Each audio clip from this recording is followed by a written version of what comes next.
नमस्कार मित्रांनो, तू ही रे माझा मितवा या मालिकेच्या येणाऱ्या काही जबरदस्त भागामध्ये मित्रांनो आता एक जबरदस्त असा ट्विस्ट आपल्याला बघायला मिळणार आहे, ज्या क्षणाची तुम्ही अगदी आतुरतेने वाट बघत होतात.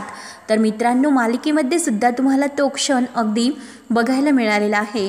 कारण आपले अर्णव आणि ईश्वरी आता एकत्र कसे येतात, अर्णवच्या मनामध्ये ईश्वरीविषयी प्रेम कसं निर्माण होतं, परंतु मनात तो ठेवतो.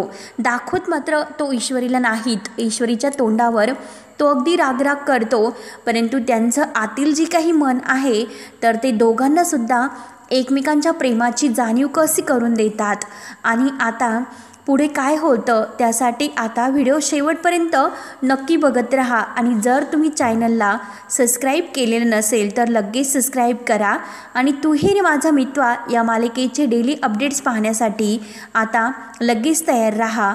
तेव्हा मित्रांनो, आता ईश्वरी जॉब सोडण्याचा कायम निर्णय घेते, परंतु आत्ता तिने खरोखर हा जॉब सोडलेला असतो. आणि आता अर्णवने जर तिला प्रेमाने समजावलेलं असतं तर ईश्वरी ऐकली असती, असं आता आकाश अर्णवला समजावतो.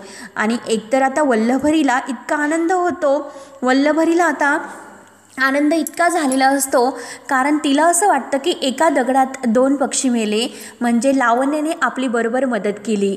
आता काही झालं तरी लावण्याच आपल्या घरामध्ये सून म्हणून येणार आणि तिचा प्रवेश मी माझ्या हाताने करेल. आणि अर्णवच्या बाबतीत जे काही आता आहे तर पूर्ण ही प्रॉपर्टी माझ्या हाती येईल, कारण लावण्याला तर AR हवा आहे आणि लावण्याला AR हवा आहे, परंतु मला तर आता ही अर्णवची प्रॉपर्टी. अर्णवसमोर काही सत्य यायला नको असं आता मामीने ठरवलेले असते, परंतु अविनाश मामा आता ह्या मामीचा सर्व प्लॅन उधळून लावणार असतात. कारण अविनाश मामाला मामीचा राग असतो. मामीने आत्तापर्यंत जे कृत्य केलेलं आहे ना ते सर्व काही मामाला माहिती असते. आणि अर्णवने त्याच्या आईचे दागिने आणि जे काही आहे ते सर्व वापरून मात्र आता हे कंपनी वगैरे जे काही अर्णवला बिझनेसमध्ये मदत झालेली असते. परंतु मामीने मात्र अर्णवला असं सांगितलेलं असते की जे दागिने होते ते अरे तुझ्या आईचे नाही तर माझे होते, म्हणून या बिझनेससाठी मी तुला खूप मोलाची मदत केलेली आहे, म्हणून तू आता आकाशला म्हणजे काही त्याचे हक्क आहे ते देऊन टाक. परंतु अर्णव आता बारीक विचार करतो. अर्णव अगदी प्रेमाने मामीला समजावतो, कारण त्याला मामीचं मन दुखायचं नसतं. आपल्या आईच्या जागी तो मामीला मानत असतो, परंतु मामीच्या मनामध्ये इतकं काळं आहे हे फक्त अविनाश मामाला माहिती असते आणि आजीला. त्यानंतर आता अविनाश मामाने ठरवलेलं असतं की ईश्वरीने जॉब का सोडला, नक्की यामागे लावण्य आणि ह्या वल्लभरी या दोघींचाच काहीतरी प्लॅन आहे. आता मात्र आपल्याला ते शोधून काढायला हवे. त्यांच्यावर बारीक लक्ष ठेवून ईश्वरी आणि अर्णव या दोघांना एकत्र आणायला हवं, असं मात्र आता ते ठरवलेलं असतं. त्यानंतर मात्र आता इकडे ईश्वरी तर जॉब सोडून जाते. अर्णवचा जीव अगदी कासावीस होतो. आकाश त्याला जे काही सांगतो ते मात्र आता तो सर्व काही करण्याचं ठरवतो. तेव्हा आता आकाशने सांगितल्याप्रमाणे तो घाईने ईश्वरीला भेटायला जाणार असतो. आणि आता इकडे ईश्वरीसुद्धा जशी ऑफिसच्या इतकं बाहेर लांब येत असते तसतसं ईश्वरीला काहीतरी असं हरवल्यासारखं वाटत असतं. कारण अर्णव आपल्या अगदी जवळचा आहे, परंतु आपण नक्की काहीतरी अशी चूक करतोय आणि ती चूक आपण करायला नकोय. ईश्वरीचा जीवसुद्धा अगदी कासावीस होतो. आणि तेवढ्यात अर्णव मागून येतो. अर्णव मागून आल्यानंतर मात्र आता खरंच अर्णव आता आपल्या मनातील ईश्वरीला बोलायला तयार असतो, कारण तो तिला डिनर डेटसाठी घेऊन जातो. आणि मित्रांनो, तेथे गेल्यानंतर मात्र चक्क तो आपल्या ईश्वरीला प्रेमाची बाजू मांडतो. तर ईश्वरी म्हणते की चला अर्णव सर, आपल्यातील एक जी काही आपली भेट झाली आत्तापर्यंत, आपण एकमेकांना ओळखतो. आपण कंपनीमध्ये लॉकेटसाठी काम केलं, कारण ती लॉकेट मला आईबाबांचं स्वप्न होतं ते परत मिळवायचं होतं. आईबाबांची ती माझी आठवण होती, म्हणूनच आता ते लॉकेट मला परत मिळालं. आपल्यातील एक चॅप्टर आता बंद झाला. तेव्हा अर्णव अगदी मोठ्याने म्हणतो की हे बघ ईश्वरी, जरी हे एक चॅप्टर बंद झाला तरीसुद्धा आपण दुसऱ्या चॅप्टरला सुरुवात करू शकतो. म्हणजे ईश्वरी, तू परत जॉबसाठी यावं, तू हा जॉब सोडू नये असं मला वाटतं. तेव्हा आता ईश्वरी असं अर्णवचं ऐकून घेते. आता अर्णव सर असं का बोलतात, नक्की आपल्यालासुद्धा असं का होत आहे की आपण हा जॉब सोडून जातोय, परंतु आपल्याला आनंद व्हायला हवा, परंतु दुःख होते. आपलं मन आपल्याला एक सांगते, आपण करतो मात्र एक. असं का होत असेल? ती स्वतःच्या मनाला हा प्रश्न कायम विचारत असते. तेव्हा आता जेव्हा अर्णवने ईश्वरीला डायरेक्ट विचारलेलं असतं की ईश्वरी, तू हा जॉब सोडू नको, मला तुझी खूप गरज आहे. कारण हे बघ, आत्तापर्यंत मी एका मुलीवर प्रेम केलं होतं. ती एक मुलगी मॉडेल होती, परंतु त्या मुलीने फक्त पैसा काय असतो, पैसा किती महत्त्वाचा असतो हे मला दाखवले. त्यावेळेस फक्त तिने पैसा म्हणजे पैशाला किंमत दिली, माझ्या प्रेमाला तिने किंमत दिली नाही. ती मला सोडून गेली.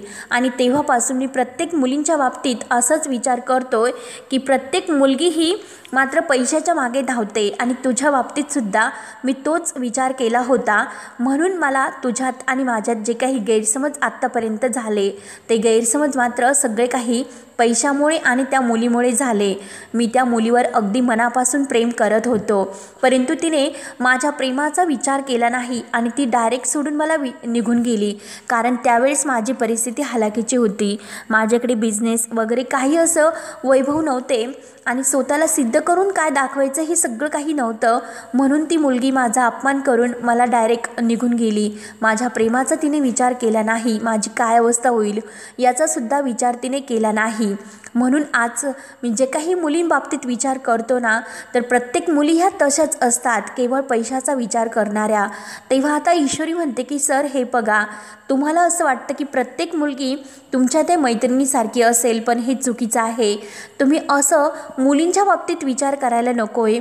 कारण हे बघा, प्रेम हे प्रेम असतं आणि पैसा, आणि ज्या काही मुलींना पैसा हवा असतो तर त्या मुली ह्या वेगळ्या असतात. त्या फक्त स्वतःचा ॲटिट्यूड त्यांना महत्त्वाचा असतो. जसं लावण्य मॅडम आहे आणि लावण्य मॅडमने जे काही आत्तापर्यंत केलं, आणि आता ईश्वरी जी मशीन लावण्य मॅडमने लपवली होती त्याबद्दल सर्व काही आता अर्णवला सांगून देते. तेव्हा अर्णवला खूप राग येतो. आणि त्याच वेळेस आता आकाशचा सुद्धा त्याला फोन आलेला असतो. आकाश म्हणतो की हे बघ दादा, अरे मी चूक केली, कारण मीच आता इन्सेंटिव्ह देण्यासाठी तुला सांगितलं होतं, परंतु मला हे सर्व लावण्याने सुचवलं होतं, म्हणून मी हे सर्व केले. तेव्हा आता लावण्याने सांगितले म्हटल्यानंतर आणि ईश्वरीने सुद्धा आता लावण्याबद्दल हे जे सांगितले ते ऐकून मात्र आता अर्णवला लावण्याचा खूप राग येतो. आता मात्र तो लावण्याला खूप काही आता बोलून ह्या कंपनीतून हाकलून देण्याचा प्रयत्न करणार असतो. कारण लावण्य आपल्या इतक्या मनाशी खेळते, आता बाद झाले. त्यानंतर मात्र आता इकडे वल्लभरी आता लावण्याला फोन करते. लावण्याला म्हणते की हे बघ, आता मी तुला सांगितलेलं आहे की लवकरात लवकर तू ARच्या जवळ जा आणि ARच्या जवळ जाऊन तू त्याच्या प्रेमाचा अगदी त्याला तयार कर. आणि तुझ्याविषयी त्याच्या मनामध्ये एकदा की प्रेम निर्माण झाले तर तुला या घरात येण्यापासून कोणीही अडवणार नाही. ती ओल्ड लेडीसुद्धा काही करू शकत नाही. तेव्हा आता इकडे लावण्याचा आणि जो काही वल्लभरीचा प्लॅन असतो तो प्लॅन सर्व काही मामाने ऐकलेला असतो. तेव्हा आता मामा म्हणतो की बरं ठीक आहे, या दोघींचा असा प्लॅन आहे. तर म्हणून आता मामाने ठरवलेलं असतं की काही झालं तरी आता लावण्य आणि वल्लभरी या दोघींचा प्लॅन हाणून पाडायचा आणि अर्णव आणि ईश्वरी या दोघांना एकत्र आणायचे. त्यानंतर आता इकडे राकेश मात्र त्या बॉडीची विल्हेवाट लावण्याचा प्रयत्न करतो. परंतु आता इकडे आत्या विचार करत असते की राकेशजींचं काय सुरू आहे आणि ते सध्या इकडे काय येत नसतील, नक्की काय असं असेल त्यांचं. तेव्हा मात्र आता आत्याला थोडंसं टेन्शन येतं, आपणच आता तिकडे जायला हवं. म्हणून आत्याला मनात मन येत असतं की आता मात्र आपण राकेशजी आणि ईश्वरी या दोघांच्या लग्नाचा विचार करायला हवा. कारण राकेशजी तर खरंच खूप चांगले आहेत. म्हणून आता ती संजयला फोन करण्याचं ठरवते.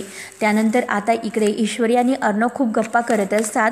परंतु आता लगेच इकडे आकाश नम्रताला फोन करतो. नम्रताला म्हणतो की अगं दादाची काय अवस्था आहे, ईश्वरीने का हा जॉब सोडला, नक्की काय कारण होतं. तेव्हा आता ईश्वरीने जॉब सोडला हे ऐकल्यानंतर नम्रताला धक्का बसतो. नम्रता म्हणते की तुम्ही काय सांगतात, ईश्वरीने जॉब सोडला आणि तिचं लॉकेट तिला परत मिळाले का. आकाश म्हणतो की हो, कंपनीने काही तिला इन्सेंटिव्ह दिला होता, त्यातून तिने ते पैसे अर्णवचे दिले आणि दादाचे पैसे दिल्यानंतर तिने हा जॉब सोडला. तेव्हा आता नम्रता म्हणत असते की ईश्वरीला मी घरी आल्यानंतर सर्व काही व्यवस्थित विचारते. पण आकाश म्हणतो की एक काम कर नम्रता, अगं परंतु तिने हा जॉब सोडला त्याचं काय कारण आहे त्याबद्दल सांग. त्यानंतर आता राकेशबद्दल अर्णवला सर्व काही कळते तेव्हा अर्णव आता चक्क ईश्वरीची माफी मागतो. ईश्वरीला म्हणतो की मला माफ कर, आत्तापर्यंत मी खूप काही असा तुझ्या बाबतीत गैरसमज करून घेतले, परंतु आता खरंच मला माफ कर. मी असं करायला नको होतं. मी खूप काही वेळेस तुझ्यावर रागवलो, काही तुला नसेल वाटेल ते बोललो, परंतु आता मात्र प्लीज नकोय. आणि आता हे बघ जे काही आहे ते केवळ ह्या जॉबसाठी तू करते आणि हा जॉब तू सोडू नको. ईश्वरी म्हणते की मी एकदा विचार करेल आणि मी माझं सामानसुद्धा तेथून घेऊन आलेले आहे. आता फक्त आता मला हा आईबाबांचं स्वप्न तर मला पूर्ण करायचं, कारण जॉब तर मी घेतला आणि आता जे काही आहे ते सगळं काही आता मला इंदोरला जाऊन करायचं, कारण इंदोर माझं गाव आहे. मी इंदोरला जाईल आणि तेथे माझं मिठाईचं जे दुकान आहे ते दुकान मात्र व्यवस्थित चालवेल, आईबाबांना मदत होईल. तेव्हा आता अर्णव तिला म्हणत असतो की तू एक काम कर ना, तू मुंबईमध्येच येथे एक मिठाईचं दुकान इथेच सुरू कर आणि येथे सुरू केल्यानंतर मात्र आईबाबांनासुद्धा तू इकडे बोलावून घे आणि इकडे आल्यानंतर म्हणजे तुम्हाला आईबाबांची सुद्धा आठवण म्हणजे जवळ असल्यामुळे येणार नाही, तुम्ही एकत्र असताल. तेव्हा मात्र आता ईश्वरी म्हणते की अर्णव सर तुम्ही तर छान मला प्लॅन सुचवला. मी एक काम करते, आईबाबांनाच इकडे बोलावून घेते, कारण तसंही आता इंदोरला त्या दुकानावर कर्ज आहे आणि कर्ज फेडण्यासाठी बाबांकडे पैसे नाहीत, त्यामुळे मलाच त्यांना काहीतरी करावं लागेल. कारण हे बघा ते माझे खरे आईबाबा नाहीत, परंतु खरे आईबाबा जरी नसले तरी एका खऱ्या आईबाबांपेक्षा सुद्धा ते माझ्यावर खूप प्रेम करतात आणि त्यांना मी असं नाही सोडू शकत. मी सुद्धा त्यांना आईबाबांचं प्रेम दिलं, त्यांनीसुद्धा मला आईबाबांचं खूप प्रेम दिलेलं आहे. ते आमच्या नम्रता ताईचे आईवडील आहेत. माझे आईवडील लहानपणीच गेले. त्यानंतर मात्र आता एवढं सर्व काही ऐकल्यानंतर अर्णवला वाटतं की खरंच ईश्वरीचं मन किती चांगलं आहे, आपण नाहक तिच्यावर गैरसमज करून घेतले, आपण असं करायला नको होतं. त्यानंतर आता अर्णव हा ईश्वरीला म्हणतो की तू एकदा विचार कर नक्की काय होतं काय नाही, उद्या ऑफिसमध्ये ये आणि मला सांग. तेव्हा ईश्वरी म्हणते की बरं ठीक आहे. तर अर्णव आता ईश्वरीला सोडवण्यासाठी घरी येतो आणि घरी आल्यानंतर मात्र आता राकेश मात्र तेथून आता गाडी त्याने जी काही बुक केलेली असते तर त्या गाडीत मात्र ती बॅग जी काही शलाका आहे त्या शलाकाला तो टाकतो आणि ती गाडी आता तो तेथून घेऊन जाणार असतो. तोच तेथे अर्णवची गाडी येते. अर्णवची गाडी बघून आता राकेशच्या पायाखालची जमीन सरकते. नक्की हा अर्णव आता येथे कशाला आला असेल आणि त्याच्यासोबत ईश्वरीसुद्धा बघितल्यानंतर राकेशला मात्र आता खूप मोठा धक्का बसतो आणि आता राकेश म्हणतो की माझी इंदोरची जिलेबी तिच्यासाठी मी इतका प्रयत्न करतोय आणि हे दोघे तर एकत्रच राहतात एकत्र. आता तर अर्णव चक्क घरीसुद्धा त्याने यायची सुरुवात केली आणि आता नक्की या दोघांमध्ये आणखीनच जवळीक जर वाढली तर मात्र आपला अवघड आहे. इंदोरी जिलेबी आपल्यापासून कायमची ही अर्णव तोडू शकतो. त्यामुळे आता मात्र या शलाकाची विल्हेवाट लावून आपल्याला अर्णव आणि ईश्वरी या दोघांना काहीतरी वेगळं करण्यासाठी प्लॅन करावा लागेल. त्यानंतर आता इकडे मामाने डायरेक्ट आता सांगितलेलं असतं की हे बघ काही झालं तरी मात्र आता वल्लभरीला तो म्हणतो की जर तू आत्ता काही अर्णव आणि ईश्वरी या दोघांना वेगळं करण्याचा प्लॅन बघून त्या लावण्याला या घरात आणण्याचे स्वप्न पाहते की काय, बघतो मी कशी तू आता त्या लावण्याला या घरामध्ये घेऊन येते आणि त्या अगोदर तुला माझ्याशी गाठ असेल. तेव्हा आता वल्लभरी म्हणते की हे बघा तुम्ही आमच्यामध्ये येऊ नका, जे काही आहे ना ते सगळं काही मी करणार आहे. त्यामुळे आता लावण्यच या घरामध्ये सून म्हणून येणार.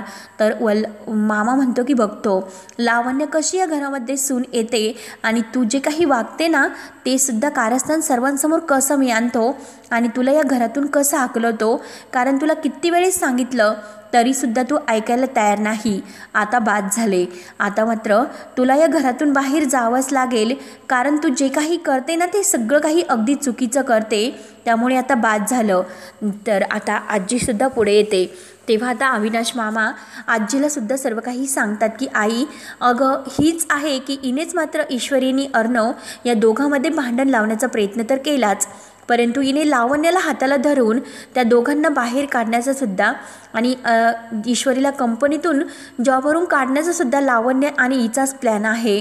आणि आत्तापर्यंत ईश्वरीवर जी काही संकट आली तर त्या संकटात सुद्धा आता हीच सामील होती, कारण लावण्य आणि ह्या दोघींचा हा प्लॅन होता, म्हणून मात्र हे सगळं काही झालेलं आहे। आता मात्र ह्या वल्लभरीला आपण घराच्या बाहेर काढूयात। आता वल्लभरीचं खरं सत्य अविनाश मामाने सर्वांना सांगितलेलं असतं आणि इकडे ऐश्वरी आणि अर्णव या दोघांचं जुळून मात्र आता परत नव्याने ते एकत्र येणार असतात आणि ईश्वरीसुद्धा आता आपली जी काही कंपनी आहे आणि जॉब आहे तो स्वीकारून आता परत आपल्या स्टॉपसोबत काम करायला येणार असते। तेव्हा मित्रांनो, आता पुढे काय काय होतं हे बघण्यासाठी आपल्या चॅनलला नक्की सबस्क्राईब करत राहा। धन्यवाद।